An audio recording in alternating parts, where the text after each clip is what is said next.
Good morning students, welcome to YouTube channel of Sir CRR College for Women, Eluru. Now మనం modern ఫిజిక్స్లో unit 5లో crystal structures అనేటువంటి చాప్టర్లో last topics అయినటువంటి Bragg's law, crystallography by Laue method అనేటువంటి topics గురించి ఈ వీడియోలో discuss చేసుకుందాం. బ్రాగ్స్ లా. సో ఈ బ్రాగ్స్ లా అనేది ఎక్స్రే డైఫ్రాక్షన్ ఫినామినా ఎలా జరిగింది అనే దాని యొక్క థియరిటికల్ ఎక్స్ప్లెనేషన్కి బాగా యూజ్ అవుతుంది. సో ఈ అకార్డింగ్ టు బ్రాగ్స్ క్రిస్టల్లో ఏముంటున్నాయంటే number of parallel lattice planes ఉంటున్నాయి. సో ఫర్ సపోజ్ ఆ లాటిస్ ప్లేన్స్ మధ్య డిస్టెన్స్ని స్మాల్ డీతో రిప్రజెంట్ చేస్తున్నారు. ఈ ప్లేన్స్ మీద సమ్ ల్యాండా అనేటువంటి వేవ్ లెంత్ కలిగినటువంటి ఎక్స్రేస్ తీటా అనేటువంటి యాంగిల్తో ఇన్సిడెంట్ అయ్యాయి అనుకున్నట్లయితే గనక ఆ ప్లేన్స్లో ఉన్నటువంటి ఆటమ్స్ మీద ఈ బీమ్ ఇన్సిడెంట్ అయినప్పుడు అవి రిఫ్లెక్ట్ అవుతున్నాయని చెప్పడం జరిగింది. అయితే ఇక్కడ ఈ క్రిస్టల్స్ యొక్క రిఫ్రాక్టివ్ ఇండెక్స్ని నియర్లీ యూనిటీకి తీసుకుంటాం, అంటే 1కి ఈక్వల్గా తీసుకోవడం వల్ల ఎక్స్రేస్ ప్రాక్టికల్గా బెండ్ అయినట్లుగా ఎక్కడ మనం గమనించలేము. సో యాస్టీజ్గా అవి ఎలా అయితే వచ్చాయో అదే స్ట్రైట్ లైన్లో క్రిస్టల్లోంచి బయటికి వెళ్ళడం గమనించవచ్చు. సో చూడండి, అకార్డింగ్ టు బ్రాగ్స్ ఇదొక క్రిస్టల్ ప్లేను, ఇదొక ప్లేను.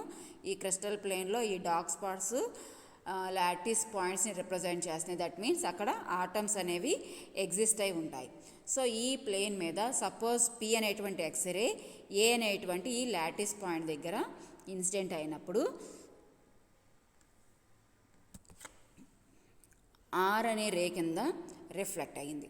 అలాగే అనదర్ ఎక్స్రే సే క్యూ అనేటువంటి రే బి అనేటువంటి మరొక లాటిస్ పాయింట్ దగ్గర ఇన్సిడెంట్ అయ్యి ఎస్ అనేటువంటి రే కింద రిఫ్లెక్ట్ అయ్యింది అనుకున్నట్లయితే గనక ఇప్పుడు పిఏ క్యూబి అనేవి ఇన్సిడెంట్ రేసు, ఏఆర్ బిఎస్ అనేవి రిఫ్లెక్టెడ్ రేసు.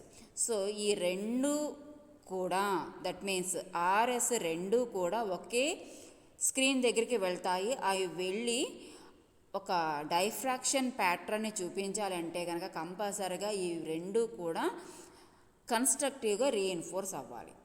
సో కన్స్ట్రక్టివ్గా అవి కలవాలి అంటే కనుక కంపల్సరీగా ఈ టూ రేస్ మధ్య పాత్ డిఫరెన్స్ ఎలా ఉండాలి అంటే it will be equals to n lambda, integer multiple of wavelength used ఉండాలి.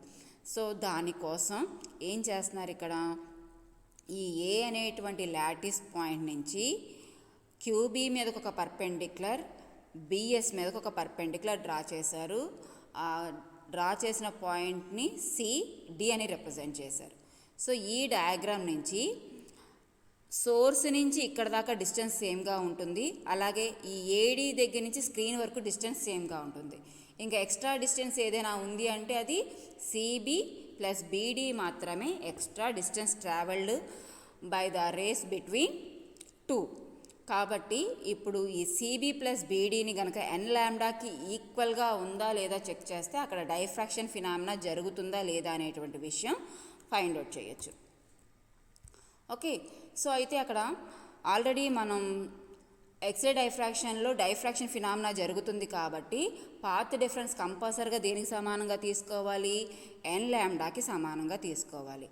అయితే ఈ సిబి అలాగే బీడీ వాల్యూస్ తెలిస్తే కానీ ఈ క్యాలిక్యులేషన్ మనం ఫుల్ఫిల్ చేయలేం. కాబట్టి దానికోసం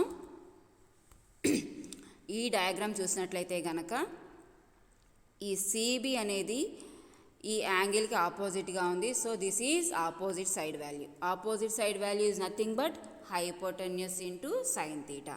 అలాగే ఈ బీడీ వాల్యూ కూడా ఎలా ఉంది, ఇక్కడ ఉన్నటువంటి యాంగిల్కి సమానంగా ఉంది. సో ఇది కూడా ఆపోజిట్ సైడ్ వాల్యూ కావాలంటే again hypotenuse into sine theta. Okay, so theta అనేటువంటి యాంగిల్తో ఇన్సిడెంట్ అవుతోంది కాబట్టి according to rule of straight line ఇటువైపు కూడా యాంగిల్ తీటా ఉంటుంది. ఎంత యాంగిల్తో ఇన్సిడెంట్ అయిందో అంత యాంగిల్తోనే రిఫ్లెక్షన్ జరిగింది కాబట్టి ఇక్కడ యాంగిల్ కూడా తీటానే ఉంది. ఓకే, సో సిబిబిడి రెండు కూడా హైపోటెన్యూస్ ఇంటూ సైన్ తీటా. ఆ hypotenuse value nothing but distance between two planes కాబట్టి అది డి సైన్ తీటా అయింది. సో ఈ కండిషన్ నుంచి ఈక్వేషన్ 1 ఎలా రాసుకోవచ్చు అంటే 2d sin theta = n lambda కింద రిప్రజెంట్ చేయొచ్చు. ఇక్కడ n అంటే నథింగ్ బట్ ఫస్ట్ ఆర్డరా, సెకండ్ ఆర్డరా, థర్డ్ ఆర్డరా రిప్రజెంట్ చేసేటువంటి ఒక ఇంటీజర్. సో ఈ ఈక్వేషన్ ఏమని పిలుస్తున్నారంటే Bragg's equation or Bragg's law అని పిలుస్తున్నారు. ఏ రేస్ అయితే ఈ కండిషన్ ఒబే చేస్తాయో అవి మాత్రమే diffraction ఫినామినాని చూపించగలుగుతాయి, రిమైనింగ్వి చూపించలేవు.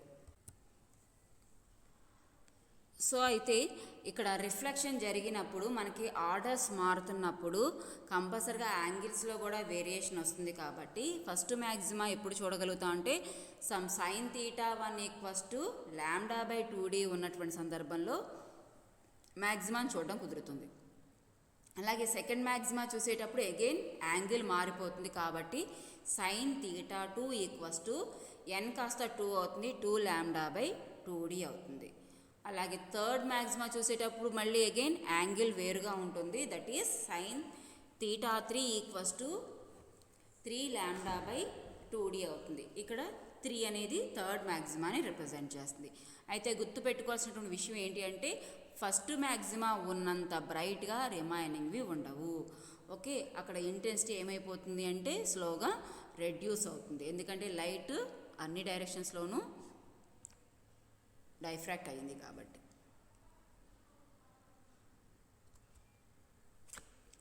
Theory of Bragg's diffraction.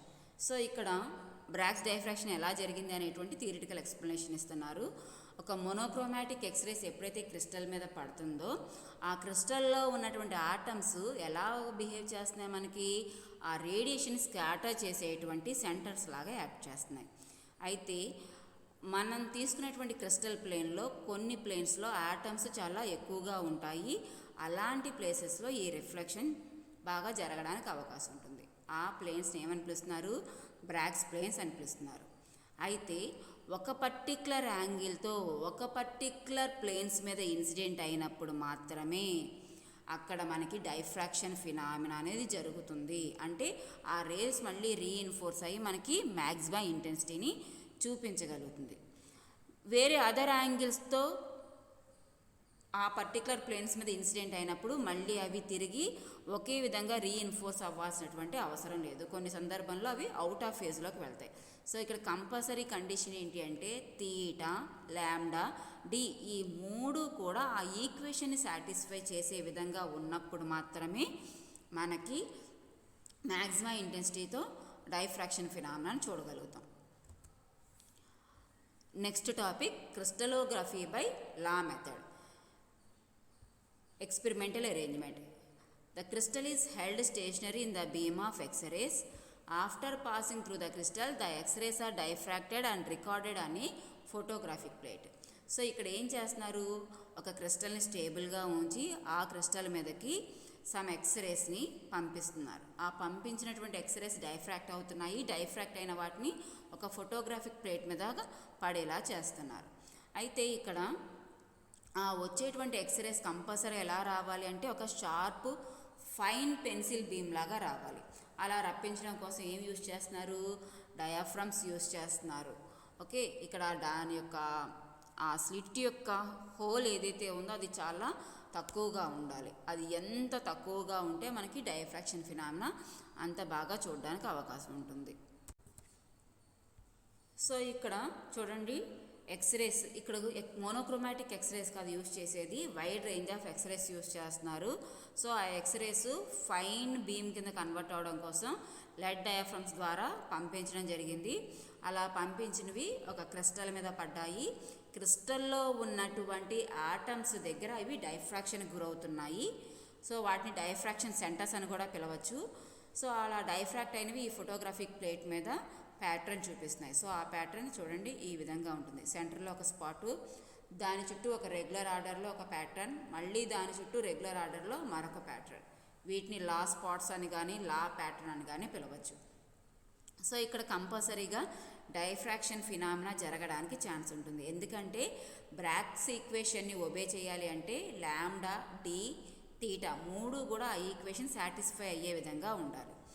Course ఇక్కడ క్రిస్టల్ని ఏ విధంగా అరేంజ్ చేసినప్పటికీ కూడా ఇక్కడ యూజ్ చేసేటువంటి ఎక్స్రేస్లో నెంబర్ ఆఫ్ వేవ్ లెంత్స్ ఉన్నాయి కాబట్టి ఏదైనా వేవ్ లెంత్ ఇక్కడ సరిపడే విధమైనటువంటి యాంగిల్తో ఒక పర్టిక్యులర్ ప్లేన్స్ మీద ఇన్సిడెంట్ అయినప్పుడు కంపల్సరీ ఇక్కడ మనకి డైఫ్రాక్షన్ ఫినామినా చూపిస్తుంది. అయితే గుర్తుపెట్టుకోవాల్సిందల్లా ఒక పాయింట్, క్రిస్టల్లో నెంబర్ ఆఫ్ ప్లేన్స్ ఉంటున్నాయి. అయితే అన్ని ప్లేన్స్ మీద ఒకే యాంగిల్తో ఇన్సిడెంట్ అవ్వకూడదు. కంపల్సరీగా ఒక సెట్ ఆఫ్ ప్యారలల్ ప్లేన్స్కి ఒక పర్టికులర్ యాంగిల్ ఆఫ్ ఇన్సిడెంట్ సరిపోతుంది. రిమైనింగ్ సెట్ ఆఫ్ ప్యారలల్ ప్లేన్స్కి డిఫరెంట్ యాంగిల్తోనే ఇన్సిడెంట్ అవ్వాలి. అలాగే మరొక ఇంపార్టెంట్ పాయింట్ ఏంటంటే ఆ ప్యారలల్ ప్లేన్స్ మధ్య ఉన్నటువంటి డిస్టెన్స్ అన్నిటికీ సమానంగా ఉండదు.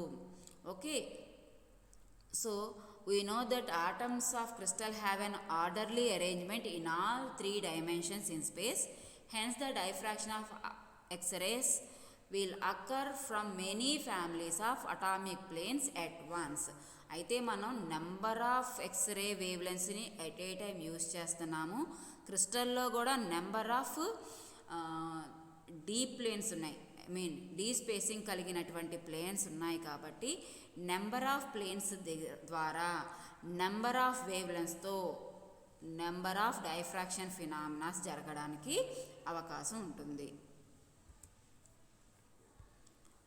సో డైఫ్రాక్షన్ కనిపించింది అనడానికి ప్రూఫ్ ఏంటి అంటే సెంట్రల్లో స్పాటు, దాని చుట్టూ ఒక రెగ్యులర్ ప్యాటర్న్లో మళ్ళీ స్పాట్స్ కనిపించాలి.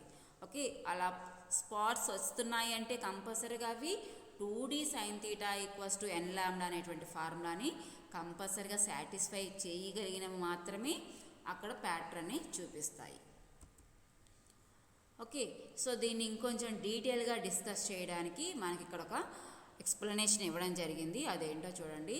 దీనికోసం ఏం చేయమంటున్నారు, ఒక లైన్ గ్రేటింగ్ని ఇమాజిన్ చేసుకోమంటున్నారు. Line grating means 1 dimensional lattice. Okay, so lattice అన్నాం కాబట్టి లాటిస్ పాయింట్స్ ఉంటాయి, వాటి మధ్య డిస్టెన్స్ ఉంటుంది. సో ఆ లాటిస్ పాయింట్స్ మధ్య ఉన్నటువంటి డిస్టెన్స్ని లాటిస్ కాన్స్టెంట్ అని పిలుస్తారు. దాన్ని ఇక్కడ స్మాల్ ఏతో రిప్రజెంట్ చేస్తున్నాం. సో ఈ 1 డైమెన్షనల్ లాటిస్ మీదకి మోనోక్రోమాటిక్, ఇక్కడ మనం సింగిల్ వేవ్ లెంత్ గురించి డిస్కస్ చేస్తున్నాం. సో ఒక పర్టికులర్ వేవ్ లెంత్ ఉన్నటువంటి ఎక్స్రేస్ ఇన్సిడెంట్ అయ్యాయనుకుంటే గనక ఈ లాటిస్ పాయింట్స్ దగ్గర ఉన్నటువంటి ఆటమ్స్లో ఉన్న ఎలక్ట్రాన్స్ ఈ ఎక్స్రేస్ని ఏం చేస్తున్నాయి అంటున్నారు, కొహరెంట్గా స్కాటర్ చేస్తాయి అని చెప్తున్నారు. సపోజ్ θ0 అనేది యాంగిల్ ఆఫ్ ఇన్సిడెన్స్, θ అనేది యాంగిల్ ఆఫ్ డైఫ్రాక్షన్ అనుకున్నట్లయితే గనక, so the path difference between 2 diffracted rays is an - bm. సో ఇది ఎలా వచ్చింది అనేది ఎక్స్ప్లెయిన్ చేసుకుందాం. ఇక్కడ మనం 1 డైమెన్షనల్ లాటిస్ని ఊహించుకోమన్నారు కాబట్టి చూడండి, ఇదిగో 1 డైమెన్షనల్ లాటిస్, ఇవి లాటిస్ పాయింట్స్. ఈ లాటిస్ పాయింట్స్లో A, B అనేటువంటి 2 లాటిస్ పాయింట్స్ మీదకి 2 ఎక్స్రేస్ వచ్చి ఇన్సిడెంట్ అయ్యాయి అనుకుందాం. సపోజ్ θ0 యాంగిల్ ఆఫ్ ఇన్సిడెన్స్ అన్నారు కాబట్టి ఇక్కడ θ0 ఉంటుంది, ఇక్కడ కూడా θ0 ఉంటుంది. సో అలాగే θ అనేటువంటి యాంగిల్తో డైఫ్రాక్ట్ అయి వెళ్ళాయి కాబట్టి ఇక్కడ θ ఉంటే ఇక్కడ కూడా ఏముంటుంది, θనే ఉంటుంది. అయితే ఇప్పుడు మనకు ఆ పాత్ డిఫరెన్స్ కావాలి అంటే ఏం చేయాలి, సో ఒకే సోర్స్ నుంచి వస్తున్నాయి, 2 మళ్ళీ ఒకే స్క్రీన్ని రీచ్ అవుతున్నాయి కాబట్టి from the diagram it is clear that A కన్నా బి దగ్గరికి ఇన్సిడెంట్ బీమ్ ఎక్కువ డిస్టెన్స్ ట్రావెల్ చేయాల్సింది అని తెలుస్తోంది. కాబట్టి ఏం చేస్తే సరిపోతుంది, ఏ నుంచి బి రేకి ఒక పర్పెండిక్యులర్ డ్రా చేయండి. ఆ పర్పెండిక్యులర్ ఎక్కడైతే టచ్ అయిందో దాన్ని ఏమంటున్నారు, ఎం అంటున్నాం. సో ఆటోమేటిక్గా ఈ రే ట్రావెల్ చేసినటువంటి ఎక్స్ట్రా డిస్టెన్స్ అంటే ఏమవుతుంది, ఇక్కడ బిఎం అవుతుంది. అలాగే ఈ కాన్సెప్ట్లో వచ్చేసరికల్లా క్లియర్గా బి నుంచి రే బి నుంచి రే సెకండ్గా స్టార్ట్ అయ్యింది, ఏ నుంచి ఫస్ట్ స్టార్ట్ అయింది. అంటే ఏ నుంచి ఇక్కడ వరకు వచ్చేంత వరకు కూడా బి అనే నుంచి రే స్టార్ట్ అవ్వలేదు. సో దాన్ని తెలుసుకోవడం కోసం ఏం చేస్తున్నారు, బి నుంచి ఒక పర్పెండిక్యులర్ డ్రా చేసాము. ఆ పర్పెండిక్యులర్ టచ్ అయిన ప్లేస్ని ఎన్ అనుకుంటే కనుక ఏఎన్ అనేది extra distance travelled by the diffracted ray అవుతుంది. ఇప్పుడు టోటల్గా ఇన్సిడెంట్ సందర్భంలోనేమో ఎక్స్ట్రా డిస్టెన్స్ బిఎం అయింది, రిఫ్లెక్ట్ అయిన తర్వాత ఏఎన్ అనేది ఎక్స్ట్రా డిస్టెన్స్ అయింది కాబట్టి పాత్ డిఫరెన్స్ అనేసరికల్లా ఏం రాస్తున్నాము, రెండిటి యొక్క డిఫరెన్స్. క్లియర్ కట్గా ఏఎన్ కొంచెం ఎక్కువగా ఉంది కాబట్టి AN minus BM equals to n1 lambda అయింది. ఇక్కడ n1 అనేది ఇంటీజర్. సో అయితే ఈ ఏఎన్ బిఎం వాల్యూస్ తెలుసుకోవాలి ఇప్పుడు. దానికోసం చూడండి, ఇక్కడ ఏఎన్ అనేది ఇక్కడ దీనికి ఎడ్జసెంట్ సైడ్ అంటే హైపోటెన్యూస్ ఇంటూ కాస్ థీటా. అలాగే ఇక్కడ బిఎం అనేసరికల్లా ఈ ట్రయాంగిల్కి ఇది ఎడ్జసెంట్ సైడ్ అవుతుంది, ఎందుకంటే ఇక్కడ థీటా నాట్ ఉంది కాబట్టి. ఓకే, సో ఆ రకంగా చూసుకుంటే బిఎంని కూడా ఎలా రిప్రజెంట్ చేయొచ్చు, hypotenuse into cos theta naught కింద రిప్రజెంట్ చేస్తాం. So AN equals to AB cos theta, BM equals to AB cos theta naught because hypotenuse AB. And ఆ ఏబి వాల్యూ స్మాల్ ఏతో రిప్రజెంట్ చేసాం కాబట్టి ఇలా రిప్రజెంట్ చేస్తున్నాం. సో టోటల్గా పాత్ డిఫరెన్స్ ఎలా రాస్తున్నాం అంటే a into cos theta minus cos theta naught equals to n1 lambda. దీన్ని ఈక్వేషన్ 2 కింద రిప్రజెంట్ చేసాం. అయితే cos theta naught cos theta అనేవి ఏం రిప్రజెంట్ చేస్తున్నాయి, ఇన్సిడెంట్ అండ్ డైఫ్రాక్టెడ్ యాంగిల్స్ యొక్క కొసైన్ వాల్యూస్ కాబట్టి వీటిని ఏమని కూడా పిలవచ్చు, మనం డైరెక్షనల్ కొసైన్స్ అని కూడా పిలవచ్చు. సో డైరెక్షనల్ కొసైన్స్ అన్నప్పుడు వాటిని ఆల్ఫా నాట్ ఆల్ఫాతో జనరల్గా రిప్రజెంట్ చేస్తారు. సో ఈ విధంగా రిప్రజెంట్ చేసుకుంటే ఈక్వేషన్ 2ని ఎలా రాయొచ్చు అంటే a into alpha minus alpha naught equals to n1 lambda. దీని ఈక్వేషన్ 3 అన్నాం. అయితే టోటల్గా క్రిస్టల్ అనేది 3 డైమెన్షనల్గా ఉంది కాబట్టి 1 డైమెన్షన్లో అన్నప్పుడు ఆల్ఫా నాట్ డైరెక్షనల్ కొసైన్స్ అయితే 3 డైమెన్షనల్గా వచ్చేసరికల్లా విత్ రెస్పెక్ట్ టు 3 యాక్సెస్ పరంగా alpha naught, beta naught, gamma naught అనేవి ఇన్సిడెంట్ డైరెక్షనల్ కొసైన్స్ అవుతాయి. అలాగే ఆల్ఫా, బీటా, గామా అనేవి డైఫ్రాక్ట్ అయినప్పుడు డైరెక్షనల్ కొసైన్స్ అవుతాయి. సో ఇప్పుడు టోటల్గా ఈ 3 డైమెన్షన్స్ పరంగాను డైఫ్రాక్షన్ అనేటువంటి కండిషన్ కంపల్సరీగా సాటిస్ఫై చేయబడాలి. సాటిస్ఫై చేయబడవలసినటువంటి కండిషను ఇక్కడ ఇలా రిప్రజెంట్ చేశారు.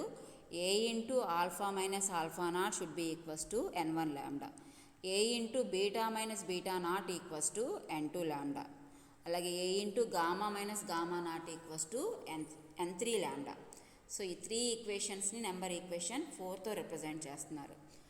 సో ఒక ఎక్స్రే బీము ఒక క్రిస్టల్ నుంచి డైఫ్రాక్షన్కి గురవ్వాలి అంటే కంపల్సరీగా బ్రాగ్స్ చెప్పినటువంటి ఈక్వేషన్ మాత్రమే కాకుండా ఈ కండిషన్స్ని కూడా కంపల్సరీగా ఏం చేయబడాలి, ఒబే చేయబడాలి.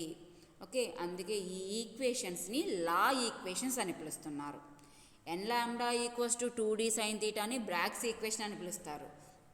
విత్ రెస్పెక్ట్ టు డైరెక్షన్ కొసైన్స్ని బేస్ చేసుకొని డిరైవ్ చేసినటువంటి ఈ ఈక్వేషన్స్ని లా ఈక్వేషన్స్ అని పిలుస్తున్నాము. ఇందులో ఉన్నటువంటి n1, n2, n3 అనేటువంటి ఇంటీజర్స్ బ్రాగ్స్ ఈక్వేషన్లో ఉన్నటువంటి ఆర్డర్ని రిప్రజెంట్ చేసేటువంటి నెంబర్స్ కావు. ఓకే, సో ఈ 3 ఈక్వేషన్స్ ద్వారా మనకేం తెలుస్తుందంటే స్పేస్ లాటిస్లో ఉన్నటువంటి values, that means A value కానీ ఆల్ఫా, బీటా, గామా వాల్యూస్ కానీ వీటన్నిటిని ఫైండ్ అవుట్ చేయడానికి, కంప్లీట్ క్రిస్టల్ స్ట్రక్చర్ని స్టడీ చేయడానికి ఇది ఉపయోగపడుతుంది.